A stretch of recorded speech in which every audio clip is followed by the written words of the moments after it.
ভাই, একটা কথা আছে না যে সংসার যার সংগ্রাম তার, এই কথাটা আমি মনে করি সরাসরি প্রবাসীরা কোয়া হয়েছে।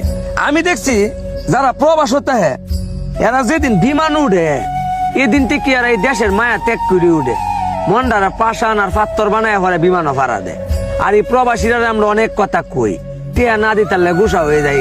কেরে আমি কথাটা কইয়া মনে হইলো যে প্রবাসীর বাইক বিল্ডিং উঠে, প্রবাসীর ফুটবার স্মৃত পরে, প্রবাসীর আত্মীয় স্বজন সবার ভাগ্যের পরিবর্তন ঘটে, কিন্তু প্রবাসীর ভাগ্যের কোনো পরিবর্তন হয় না। প্রবাসী হয়েছে একটা তাজা ঘোড়ার মতো, যয় দিন ধরতে পারবো ওই দিন সম্মান থাকবো, যেদিন থেকে বুড়া হয়ে যাবো ধরতে পারতো না এদিন থেকে আর দাম নাই। অনেক প্রবাসী বিদেশ থেকে যখন আইছে দেশ কোনো মূল্য নাই, আইসে জিঙ্গাইছে আগে মানে বস্তাটা চেক করছে কাল লাগে কি আনছে, কিন্তু চেহারা যে ফুইরা কালা হয়েছে গা, হ্যাঁ এটা দেখছে না। যারা প্রবাসে আছে তাদেরকে সেলুট জানাই, আল্লাহ তাআলা নেক হায়াত দান করুক এবং এরা যেন সহি সালামতে বাংলাদেশের নিজের মাতৃভূমিতে যেন আসতে পারে, আল্লাহর কাছে দোয়া করি।